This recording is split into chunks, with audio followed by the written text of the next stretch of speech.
Hi, and welcome to today's webinar. Before we introduce a speaker, I want to make a few brief announcements. We know many of you are listening in from far away and can't attend local events or programs. That is the main reason we provide this free webinar series. We host multiple webinars per month, so please visit our website to view the current schedule.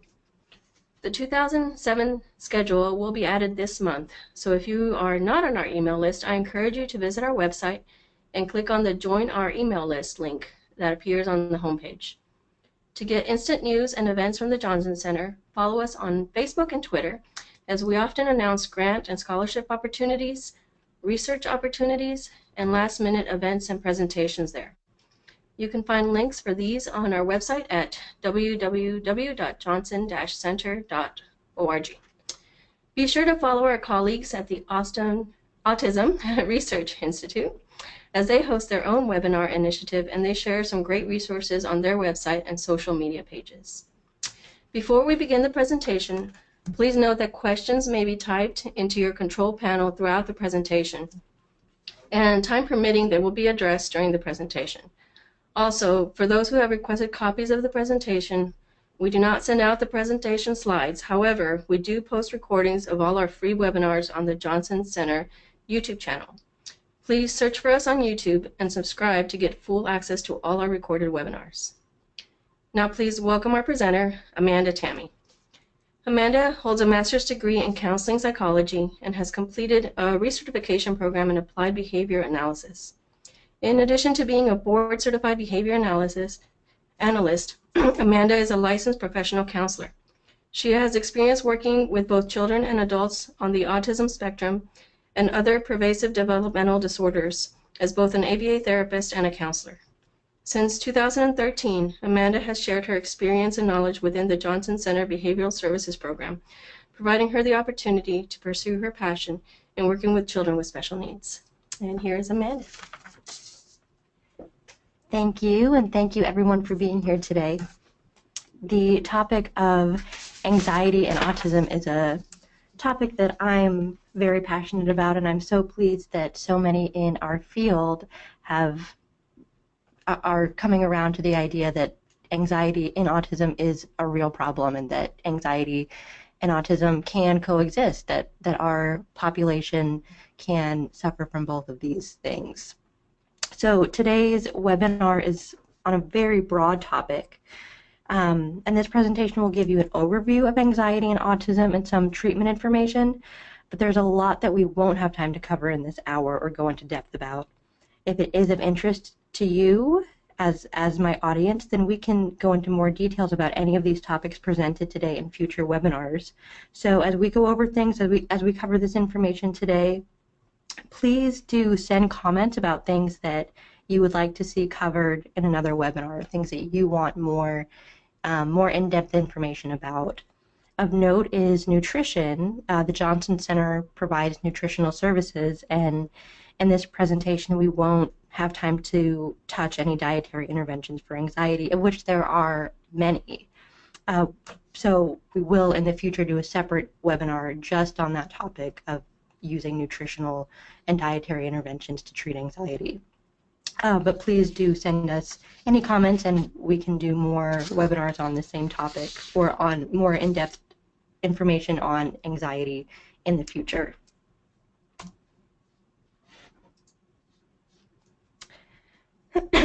Excuse me. In discussions of autism, we often hear about delayed development of various skills. These delays are responsible for underperformance in certain areas, but also for some challenging behaviors or doing too much of some behavior.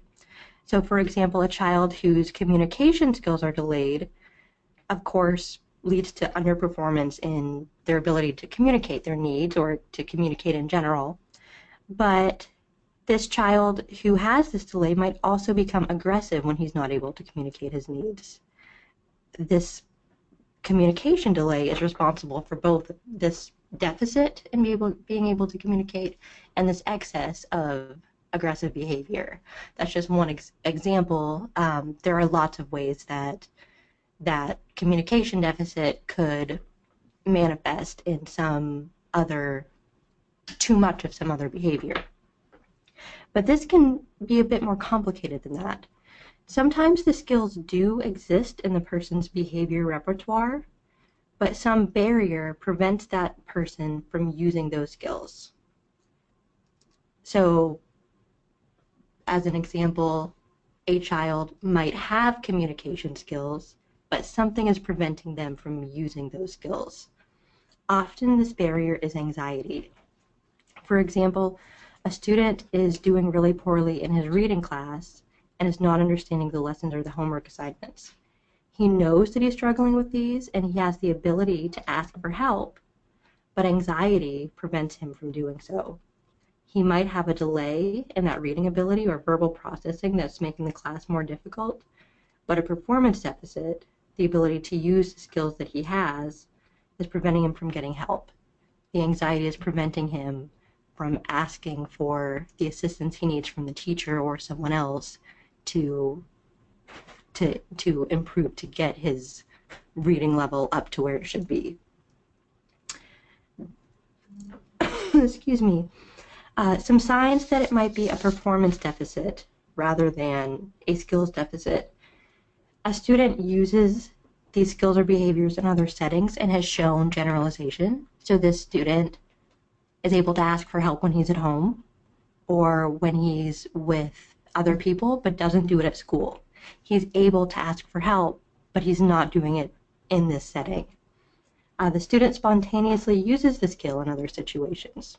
He doesn't need to be prompted to ask for help when he's in other settings.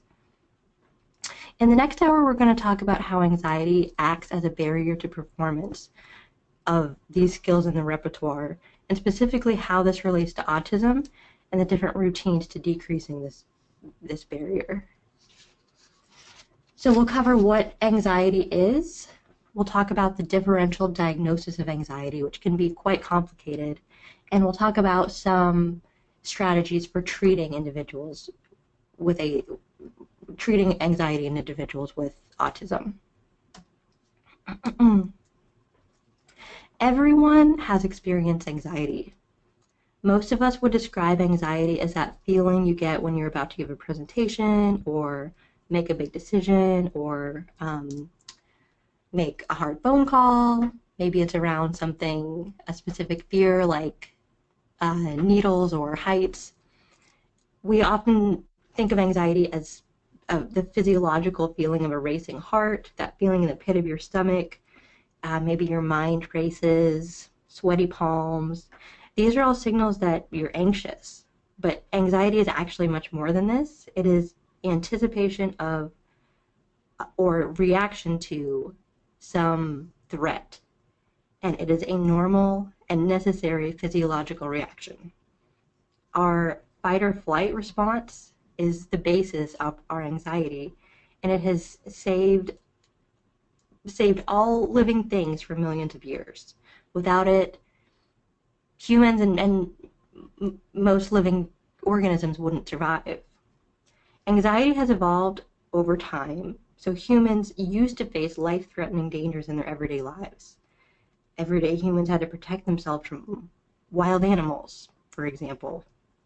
And while some humans still do face really true life threats in their everyday lives, think about war-torn Syria, where the threat of being killed is real every single day. Most humans don't live in those kinds of environments. However, anxiety is still present. Now think of the so-called threats that bring about anxiety today. They're not life-threatening. Giving a speech, being in a crowd, usually seeing or having to have some sort of needle injection. They are usually not life-threatening, but we still have this anxious reaction to them. And it's still that exact same physiological reaction that humans used years ago when they were being chased by a tiger. Unfortunately, too much anxiety in this day and age is not protective as it used to be. It can be debilitating. Anxiety is normal and it's needed, but too much of it is a problem. So if someone is too anxious to do their daily living or work tasks, the consequences can be a bigger problem than the threat is. We don't have time to go into details about it in this presentation, but when humans live in a heightened or a chronic anxious state, this creates really big problems for the nervous system and the physical body. And too much anxiety is pathological, not only for our mental and emotional health, but also for our physical health. Now, I want to go into a very simplistic explanation of how the brain works. We can't get too deep into it in this webinar, but essentially the brain works differently when emotions are high than when emotions are neutral. The brain evolved from reptiles to mammals, and the evolving brain developed on top of the earlier brain. So the mammal brain was built over or above the reptile brain. The reptile brain is still there, but the mammal brain developed on top of it. So the reptile brain is the lower part of our brain, the part closest to the spine, and the mammal part is the part that is up by our forehead. Now the the reptile's brain's focus was survival, protection, and getting its needs met. So the reptile brain information comes through the spine and goes directly to the amygdala, which is the part of the brain that's responsible for the fight or flight response.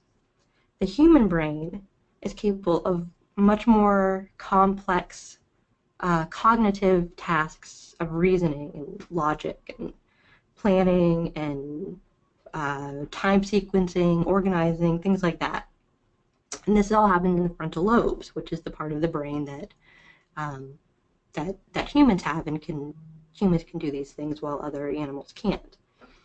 When we're anxious or in any really heightened emotional state, good or bad, that could include when you're really, really excited or really happy, at any really high emotional state, the frontal lobes turn off and the reptile brain takes over. So when we're in that heightened emotional state or really anxious state, the brain goes back to survival mode. We act on our emotions and without thinking.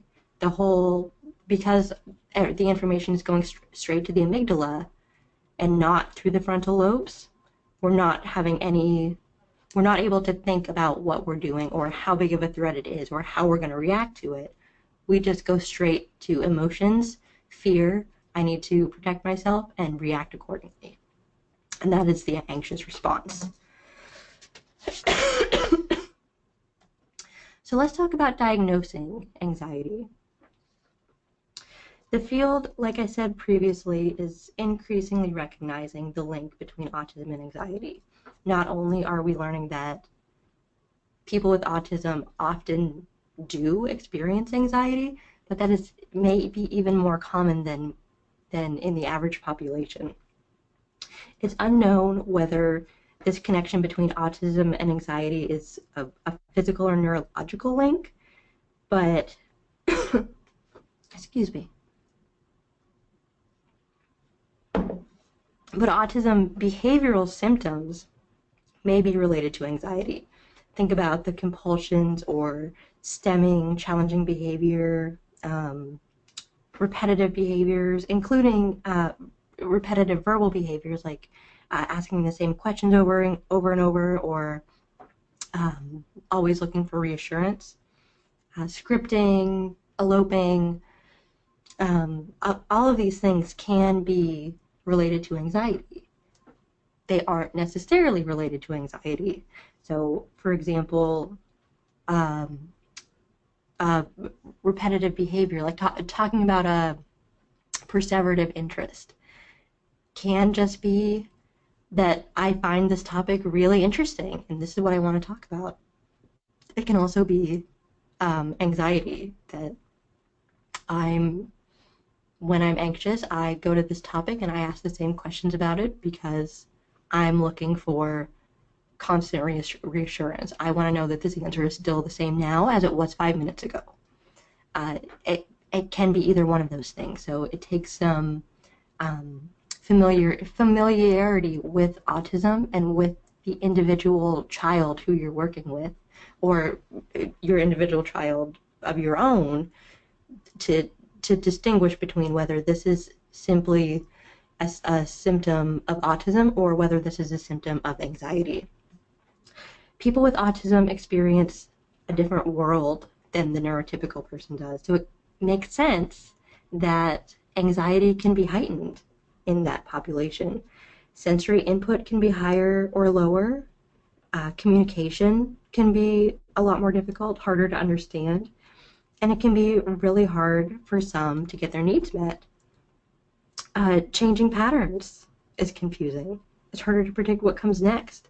And how are you going to know what to do if things change? If I don't know what's coming next. I don't know how to respond to this. And the world isn't necessarily black and white. There's not always a correct response. And all of these things can be really difficult. So the very nature of autism in the world that we live in today makes anxiety likely. And anxiety makes sense. And the baseline level of anxiety for someone with autism might be even higher than for the average person. Let's think about a school, a classroom, as an example. The traditional school environment is far from ideal for a lot of students with autism. The classroom environment is inherently social. In addition to socialization with classmates that is expected, the structure of the classroom is in and of itself social. The teacher is speaking verbally. It's a room with a lot of other people. All of this information, everything, all of the ways that this person is getting information requires some social interaction, requires some social response. It also requires auditory processing.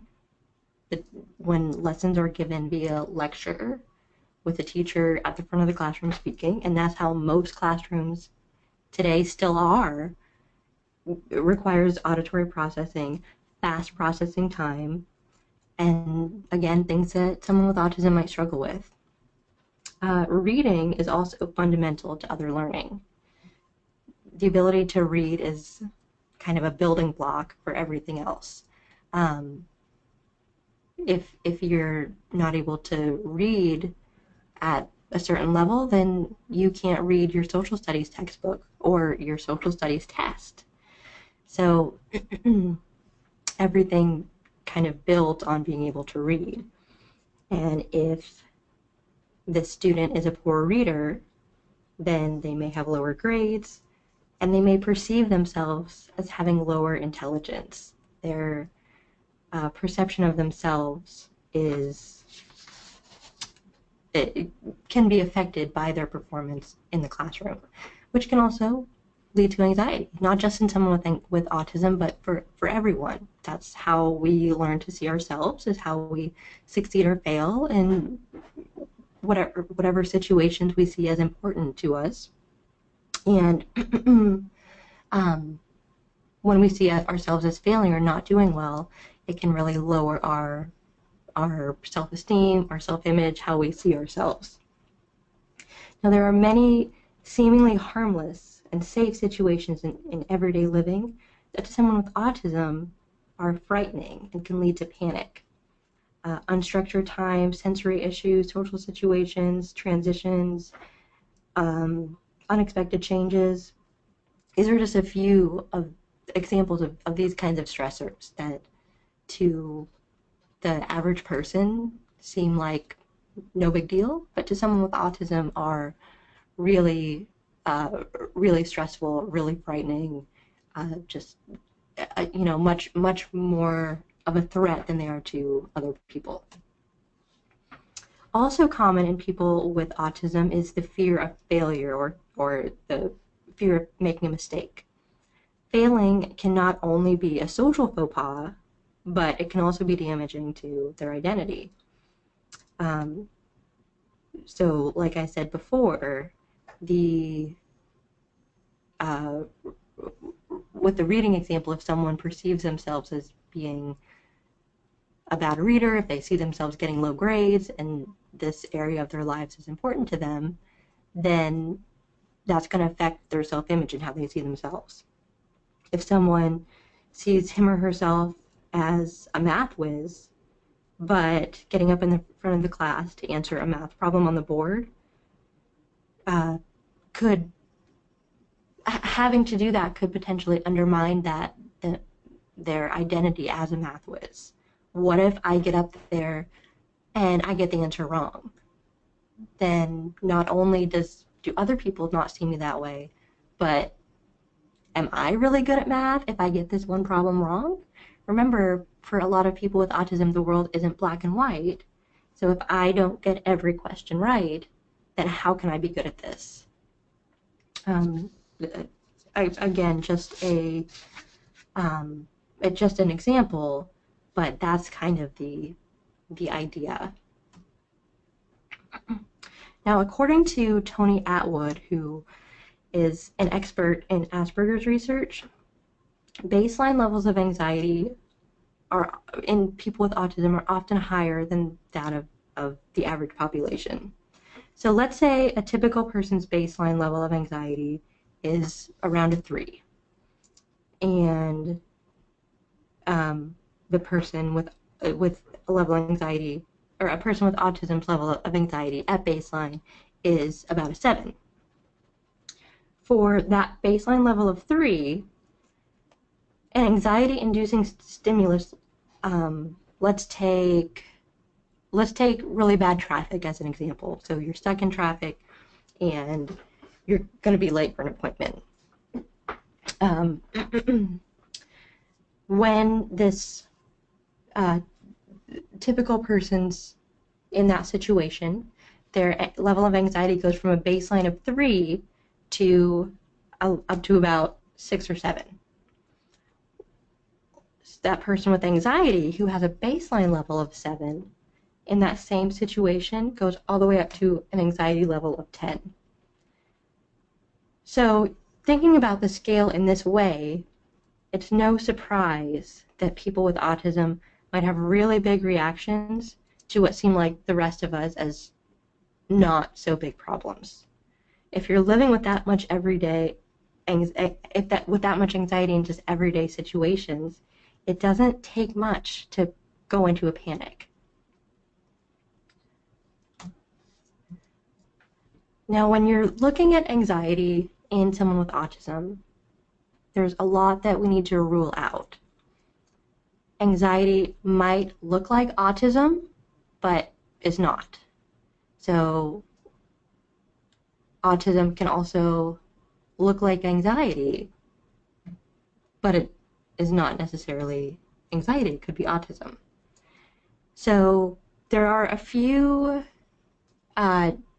DSM diagnoses that have aspects that are similar to the way autism looks. For example, selective mutism, where someone is unable to speak in certain situations, could potentially look like autism, but it's not autism. It is selective mutism. Social anxiety, OCD, even separation anxiety are some other examples. Pandas is another example. So, for example, someone who turns the lights on and off, that might look like autism. That one specific symptom, at least, might look like autism, but it's actually would be better diagnosed as OCD for some patients.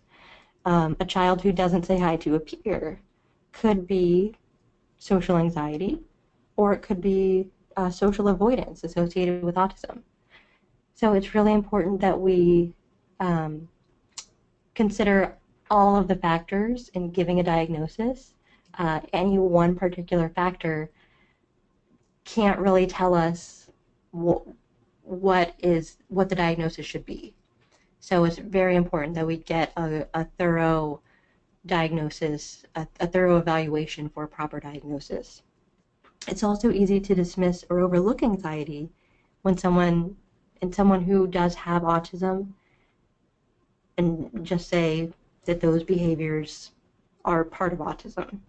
So while not saying hi to a peer could be social anxiety, it could be part of an autism symptom. It could also be social anxiety. So when we diagnostically overshadow, we just lump everything together and assume that all symptoms are just because of autism, and that's not necessarily the case. On the other hand, manifestations of anxiety in people with autism can look very different from the way anxiety is expressed in neurotypical people. And as a result, it's often misunderstood and can be a lot more difficult to diagnose anxiety in someone with ASD. These symptoms are often overlooked because of the communication deficits, the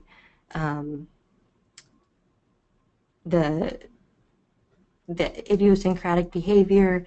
It just can look very different than the typical expression of anxiety. The anxiety that we're used to seeing can look really different. Things that you may want to look for that could be indications of anxiety in someone with autism are any obvious triggers. So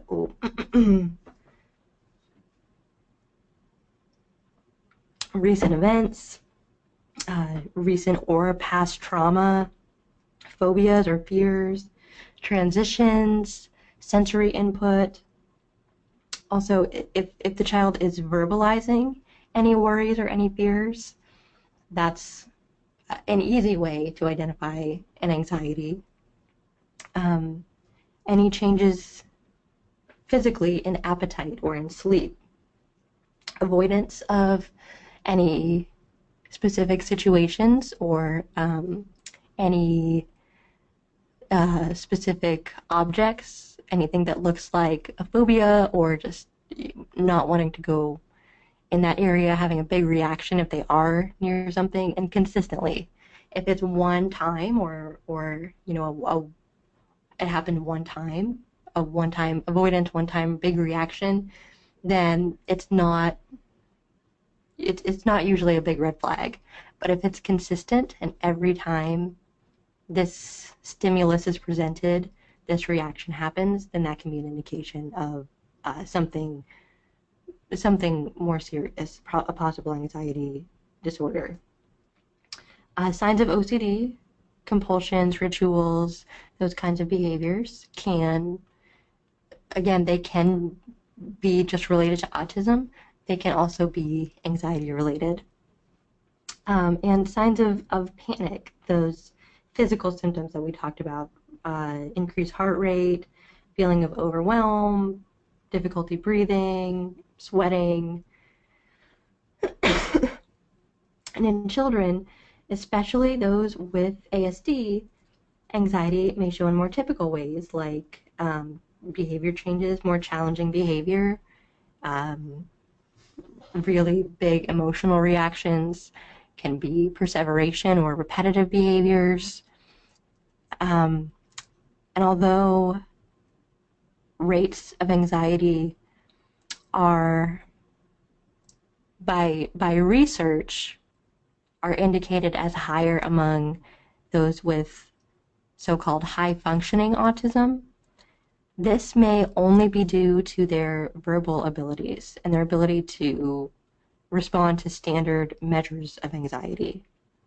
Those who are less verbal and who need more support are likely expressing anxiety, but in different ways. They're not able to say, I'm scared. They're not able to complete the anxiety assessment tests. They are probably still experiencing anxiety, but we don't have a way to measure that or to prove that. But they do have the behavior changes and the behavior indicators that anxiety is happening.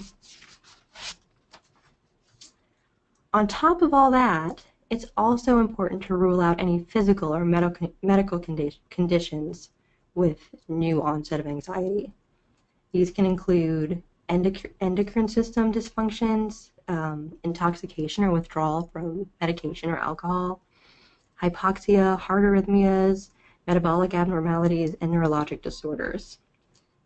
In addition, in a 2013 study in the Journal of Abnormal Clinical Psychology, sensory processing problems and GI problems were shown to be interrelated and possibly have a common underlying mechanism with anxiety.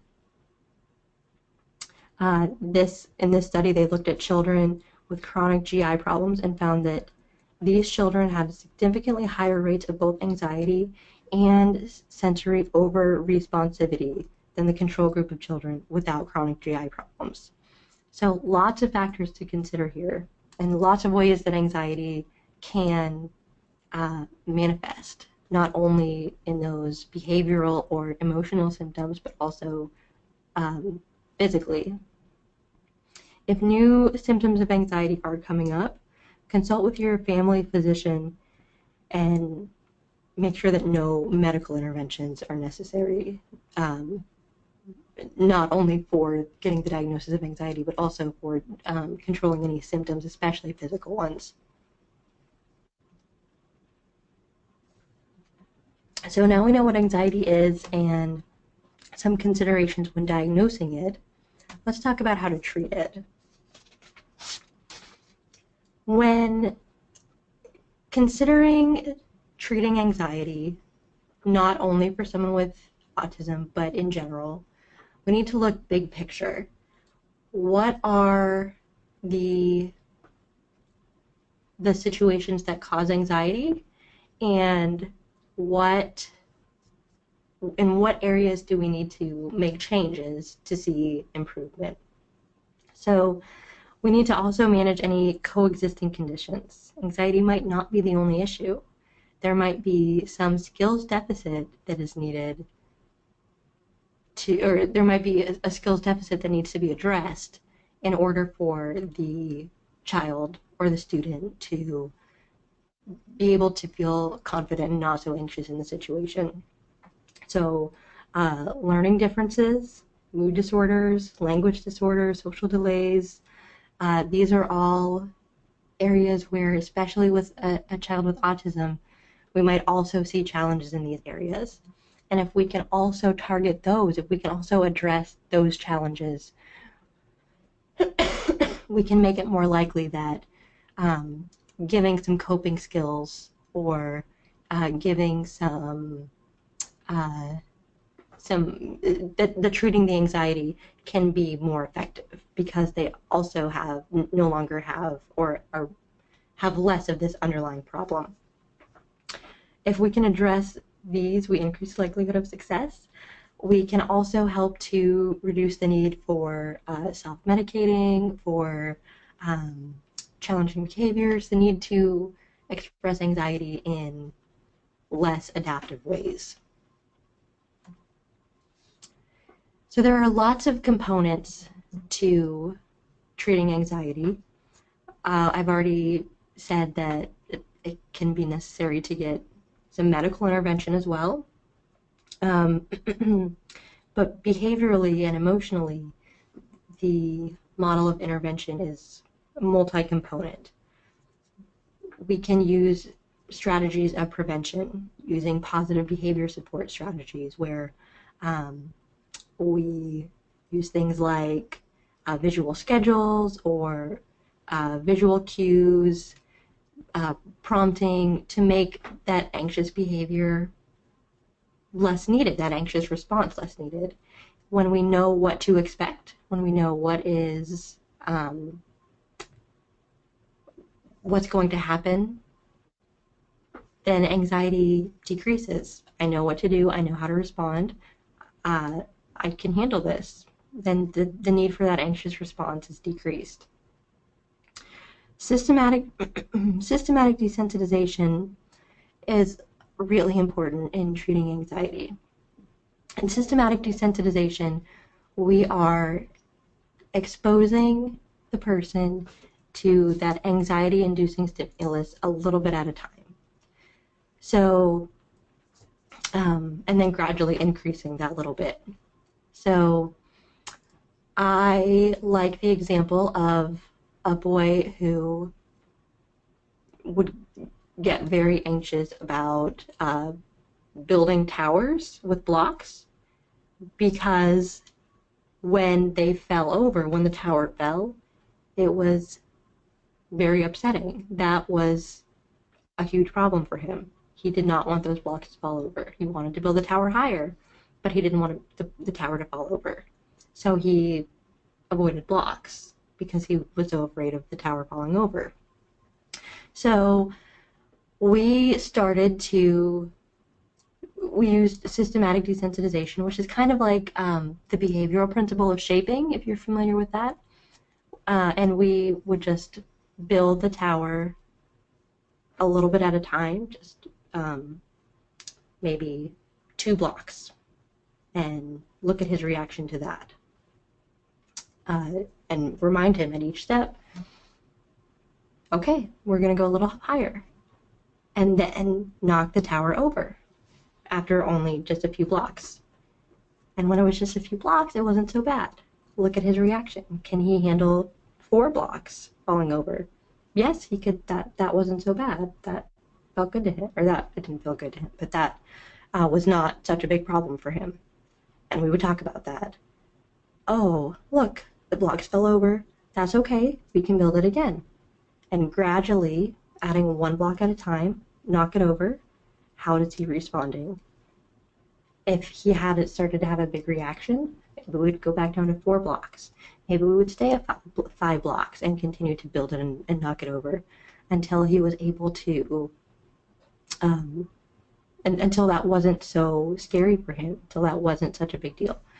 When we avoid, we never learn that this thing that we're afraid of is not a problem. We never learn that it's not scary. If we expose that child to that thing that's scary, they learn that it's not so bad, that they can handle it, that it's going to be okay. But when we are exposing them to that, we need to help them to cope with it, to find a way to change it if it's something that can be within their control. We need to help them help it not feel so scary. If we're just exposing them to whatever is so scary over and over, it can even be traumatic because they don't know how to cope with it. It's so big and it's so scary that it really feels like a threat, and it can be traumatic. So we need to do it gradually, and we need to do it in conjunction with teaching them another way to respond. So to teach them another way to respond, we can teach them a replacement behavior. And that can be something that will solve their problem to decrease their anxiety, or it can be a coping behavior, or it can be a brave behavior. A brave behavior is a behavior that is an alternative to the anxious behavior that they're doing, and we reinforce that brave behavior. We do that by pairing the anxiety-inducing stimulus with a reinforcer. So let's think about someone who is terrified of loud sounds. If we go into a situation where we know there's going to be a loud sound, maybe we give them their favorite toy before that loud sound happens. And that way we're pairing that sound with this reinforcer, this thing that is really good. This really bad thing goes with this really good thing. it can help to make this really bad thing not so bad. Gradually, we need to fade that. So maybe they get the toy for less time, maybe they get it only right before the sound, and eventually we stop pairing and move to reinforcement. If they can stay in the room when that loud sound happens without their toy, then they get their toy. If they can move a little bit, now they need to move a little bit closer to the sound to get the toy.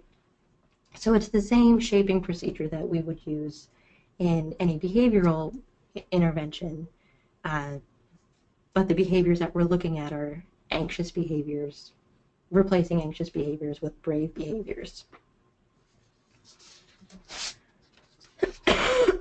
We can also use things like prompts or coping skills as replacement behaviors. This is a prompt that someone might use when they start to get upset. When I feel myself getting anxious, I do these steps. So having a visual like this can help them do it on their own so that you don't necessarily have to be there every time to prompt them, because it will require prompting, which we're going to talk about a little bit later.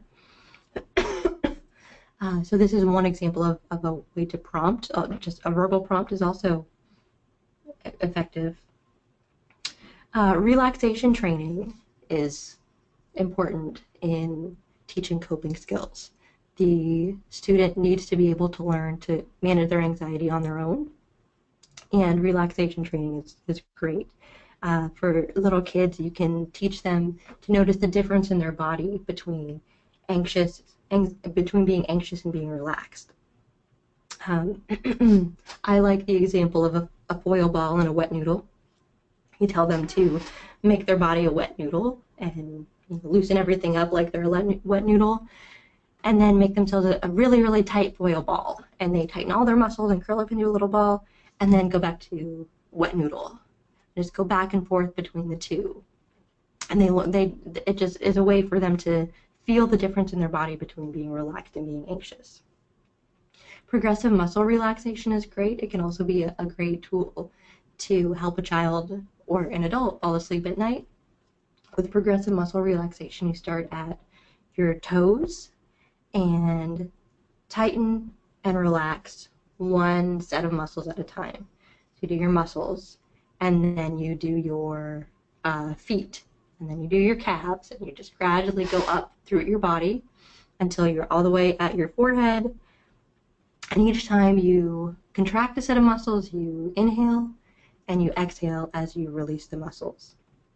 And this is just a way to physically relax, and it's really great for helping with sleep, as well as just to calm the body. The physical signals of anxiety are often the first to come online when we experience anxiety. So if we can control those, if we can manage those a little bit, then it can help to turn those frontal lobes back on in the brain.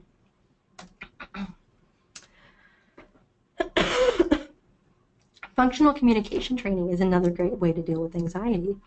If we can find a way to help the child communicate, then they can often tell us their fears and we can help to address them. And whether that means by helping them solve whatever problem they're having, or whether that means helping them to use a coping strategy. If they can tell us what is wrong, then we can often help to decrease their anxiety. So, for example, a boy with limited verbal abilities gets terrible stomach pains. And when he starts to have symptoms, he does self-injury behaviors, even before he starts to feel really bad pain. Once he feels those symptoms starting, he gets so anxious knowing that it's coming. So we taught him to use an alternative communication device to teach him to tell us that he's starting to get these symptoms of this terrible stomach ache, and then his parents can give him the medicine that he needs to prevent it from getting really bad.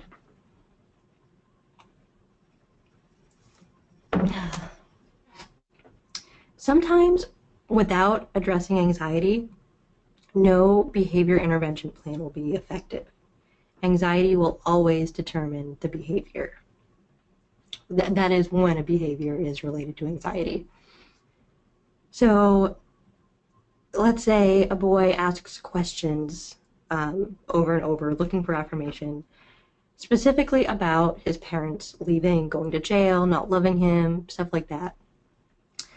Behavior plans using differential reinforcement, extinction, those kinds of strategies were not effective. But when interventions to address anxiety were included, the behavior decreased.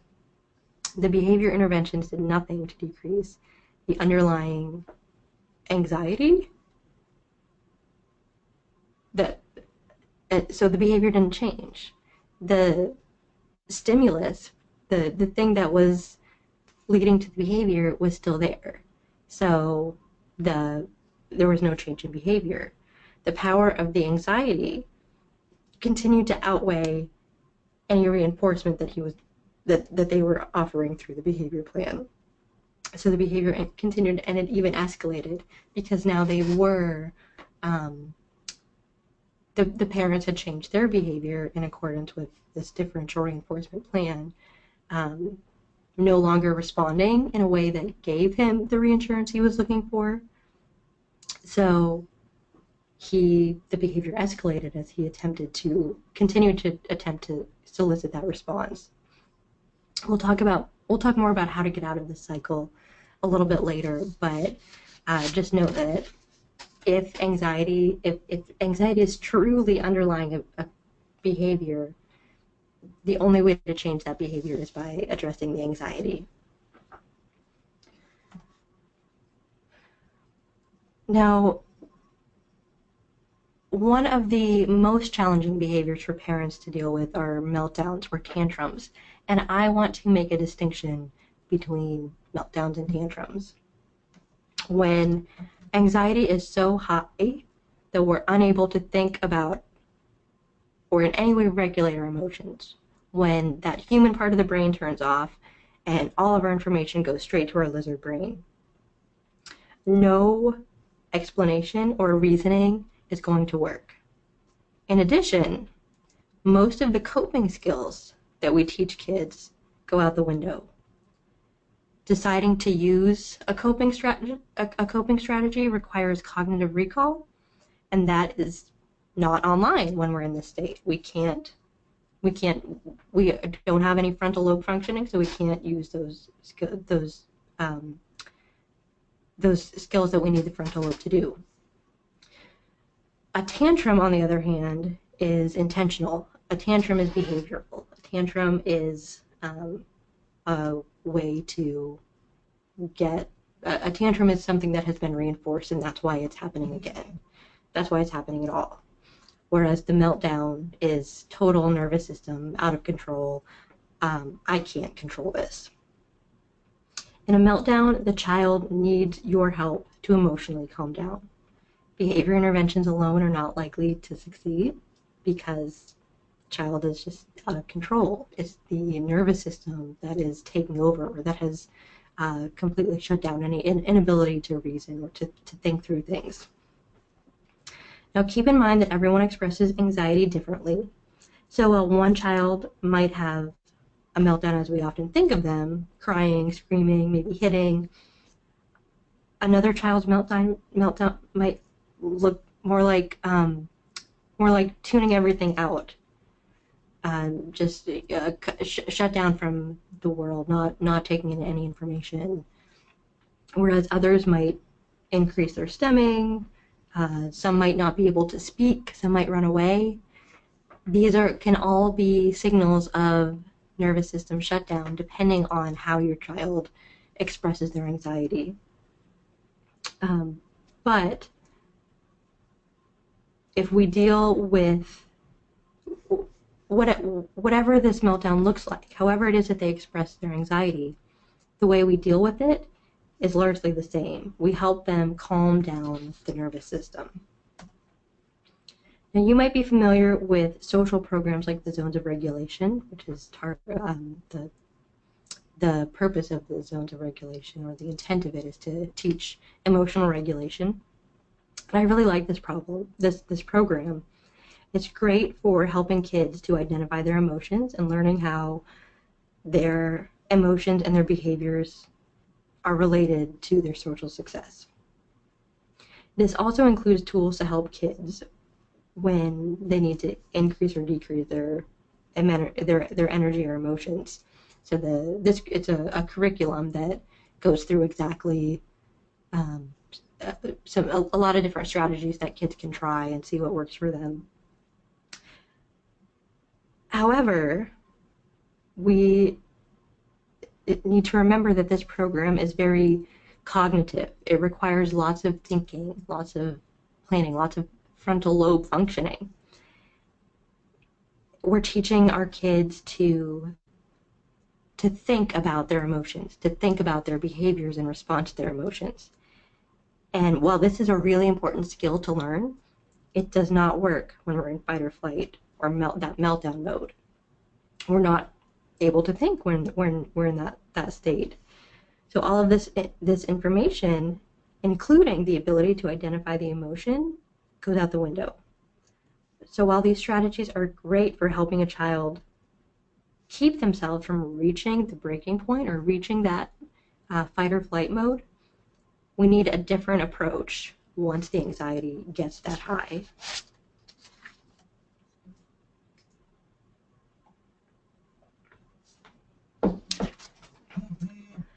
So what do we do when we're that high, when the nervous system is that anxious? Well, we have to help the child calm down. Think of anxiety as a superhighway. When we're stuck in a loop of anxiety, anxious perseveration is more likely when positive examples or pathways don't exist or are harder to access. So if the brain is a series of roads, we have certain responses that we use as default.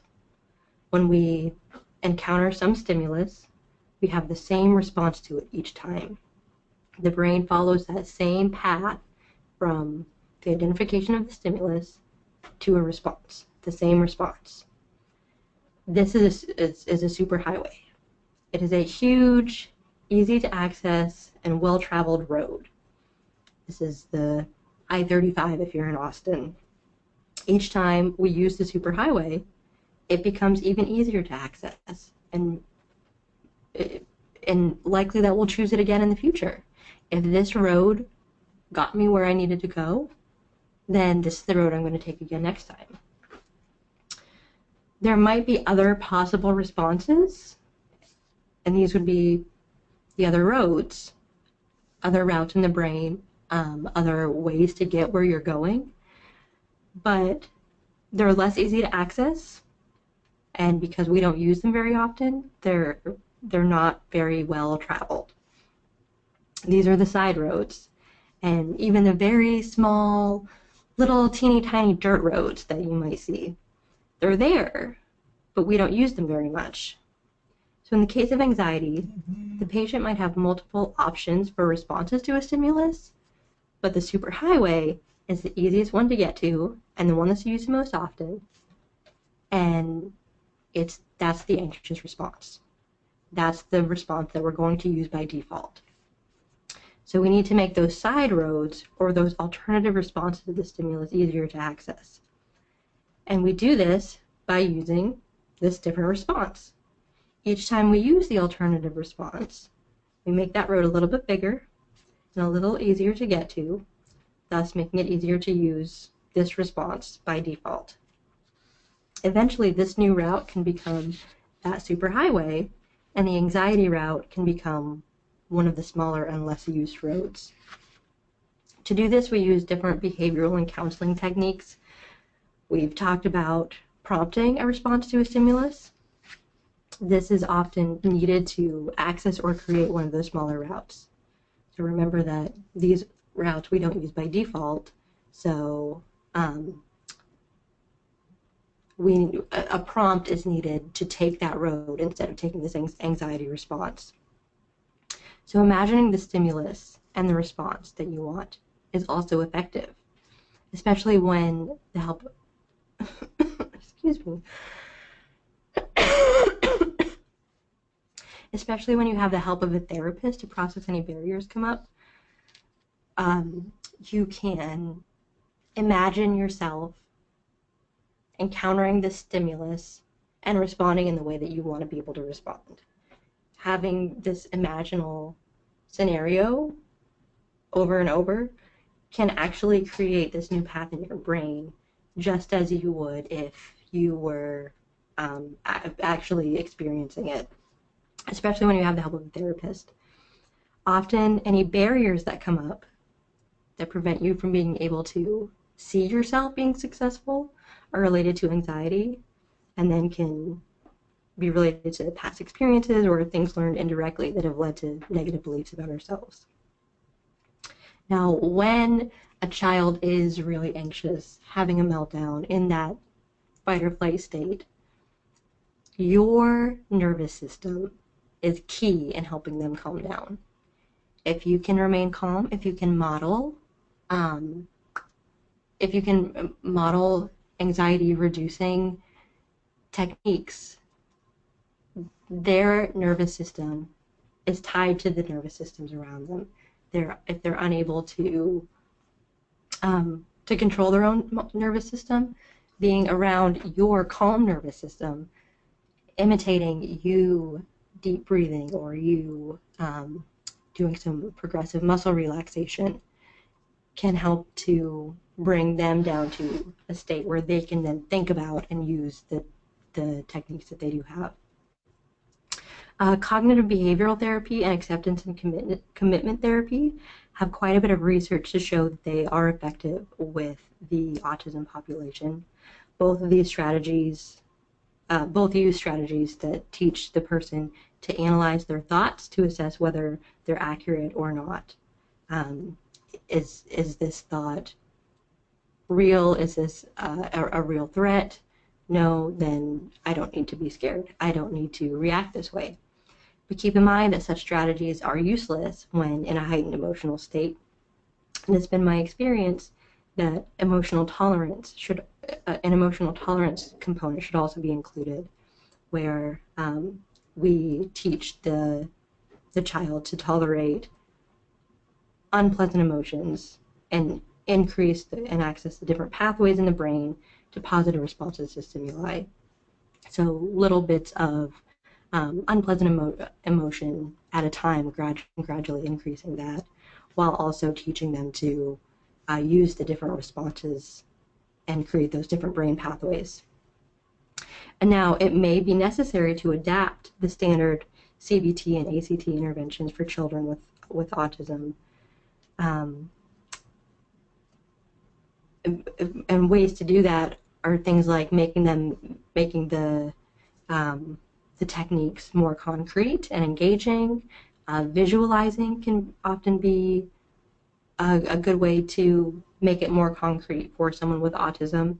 Maybe personify the anxiety and talk about it as something that's separate from the child, or drawing pictures of the thing that causes the anxiety and the thing that the technique we're using to stop it. We're almost out of time, so I'm going to go through these next couple of slides pretty quickly. Exercise and meditation are also empirically proven to decrease anxiety. I have a couple of sources here that I'm not going to go into detail about their findings, but suffice it to say that exercising and meditation both have research to back them up as effective treatments. And for some children, medication may be needed for the short term or the long term to help to manage anxiety. This is especially true when there are comorbid mood disorders or dangerous behavior problems. Talk to a general practitioner or psychiatrist about whether medications might be right for your child, but know that when medications are used, we get best outcomes when they are combined with other interventions like behavioral therapy or counseling. So in summary, anxiety is a normal and necessary physiological response that is only a problem when there's too much of it. Individuals with autism do experience anxiety, but it might look very different than it does for those without autism. A correct differential diagnosis and ruling out other possible conditions is necessary. Those with autism may experience even higher levels of anxiety than the neurotypical person. CBT, ACT, and positive behavior support are effective treatments for anxiety in those with autism, and exercise and medication are also effective. And it takes a lot of practice to create different responses to an anxiety-inducing stimulus. The new response needs to become the default neural pathway for that to become the default behavioral response. Unfortunately, we don't have time for questions, but I do encourage you to send in any questions that you have so that we can create future webinars to address different aspects of anxiety more in depth. I have a few resources, some books, the Anxiety and Phobia Workbook by Byrne. The Childhood Anxiety Network is a great website with lots of information. Taking Back OCD by March and Benton, and My Anxious Mind, A Teen's Guide to Managing Anxiety and Panic by Tompkins and Martinez. Information in any of these resources may need to be adapted to individuals with ASD as we discussed, making them more concrete, more visual, and more engaging. Please visit us on YouTube. All of our webinars are posted on YouTube and can be accessed for your reference. Please also follow the Johnson Center on Facebook and Twitter, or sign up for email notifications to get information about upcoming webinars. Our 2017 schedule will be coming out soon and can include additional webinars on this topic. And if you have any questions or are interested in any of our services, please contact the Johnson Center at info@johnsoncenter.org or 512-732-8400. I thank you so much for listening in today. If you would like a certificate of attendance, look for a follow-up email that will be coming in the next 24 hours. It will have a link to a short quiz that once you complete, it will allow you to download a certificate of attendance. Thank you so much, and I hope that this has been helpful. Please send us any more questions that we can cover in the future. Thanks so much.